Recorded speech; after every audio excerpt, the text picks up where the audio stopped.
Olá, pessoal! Sejam bem-vindos a mais um vídeo aqui no canal Plataforma Moretti. No canal são apresentados assuntos referentes à engenharia agrícola.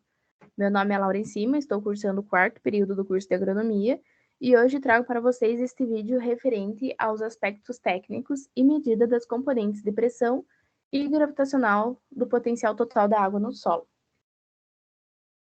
Bom, o potencial total da água no solo pode ser calculado por esta equação, que é a soma dos diferentes potenciais do solo. Então, temos aqui o potencial de pressão, o potencial gravitacional, o potencial osmótico e o potencial matricial.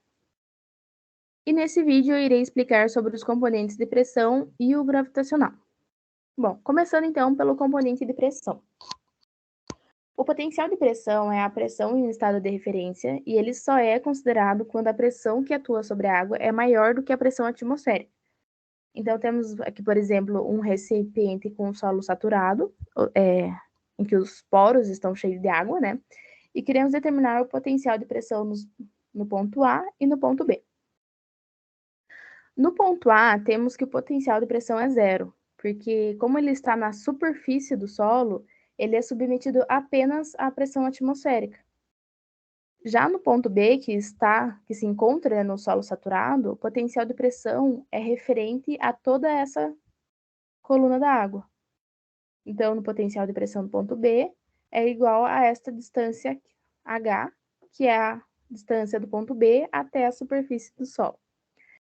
Este componente ele só é importante para solos saturados. Em solos secos, né, o potencial de pressão é sempre zero.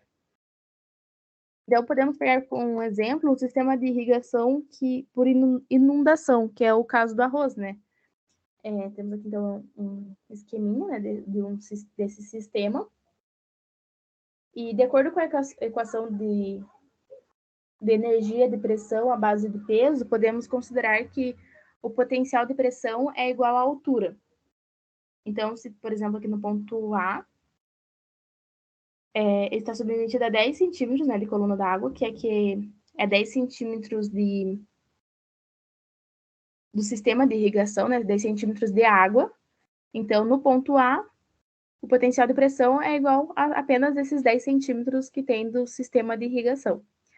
Já no ponto B, contando aqui, né, com solo saturado, nós temos uma camada de solo saturado, uma camada de 20 centímetros, mais essa camada do sistema de irrigação, que é de 10 centímetros. Então, o potencial de pressão no ponto B é a soma dessas duas camadas, que totaliza 30 centímetros coluna d'água. E no ponto C, temos duas camadas de solo saturado, duas camadas de 20 centímetros cada, mais os 10 centímetros de água do sistema de irrigação, por inundação. Então, o potencial de pressão do ponto C é 50 centímetros coluna d'água. Muito bem, agora sobre o componente gravitacional do potencial total. Esse componente, ele está sempre presente, né, por se tratar da própria energia potencial no campo gravitacional, e é medida a partir de um referencial arbitrário, que geralmente é zero, se considerar a superfície do solo, né? Esse referencial arbitrário ele é dado por Z, por esse Z aqui. O potencial gravitacional pode ser expressado por esta equação da energia gravitacional à base do peso, em que é dado uma integral do ponto de referência até zero, a massa e a gravidade se anulam, e vezes o diferencial dos referenciais. Bom, como a gente pode considerar que o referencial inicial como zero, né, por se tratar da superfície do solo, aqui vai ficar de 0 a 0, portanto, essa integral ela vai poder ser anulada. E é por isso que, na maioria dos trabalhos científicos, o potencial gravitacional é indicado simplesmente por Z, visto que o potencial gravitacional é igual à profundidade, né? Aqui a profundidade ou o diferencial de referenciais. Bom, e como exemplo, temos aqui esse sistema que podemos escrever, né, os aspectos importantes sobre o potencial gravitacional nessas diferentes posições. Temos aqui, então, na posição 1, uma esponja em um recipiente cheio de água, onde ela foi encharcada, né? Ela está saturada, e um ponto de referencial igual a 0. Então, nessa primeira posição, o ponto A da esponja e o ponto B da esponja, eles estão em equilíbrio gravitacional, que é igual a 0 em ambos os pontos. Na posição 2, o ponto de referência foi elevado para 50 centímetros. Nesse momento, a água que foi absorvida e não conseguiu ser retida pela matriz da esponja é eliminada, então a esponja vai perder água.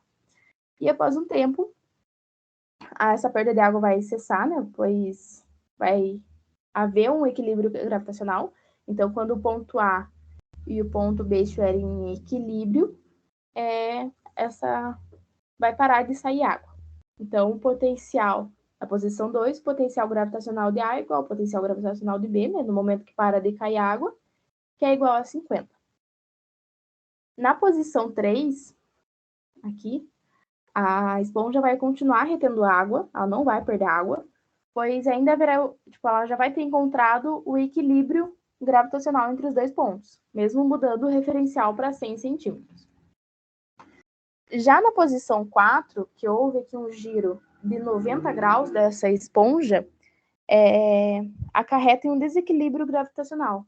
Então, como o ponto A e o ponto B estão em referenciais diferentes, o ponto B está a 100 centímetros e o ponto A está a 130 centímetros, a esponja vai acabar perdendo água. Então, portanto, na posição 4, o potencial gravitacional do ponto A vai ser diferente do potencial gravitacional do ponto B, o que vai fazer com que ela perca água, né?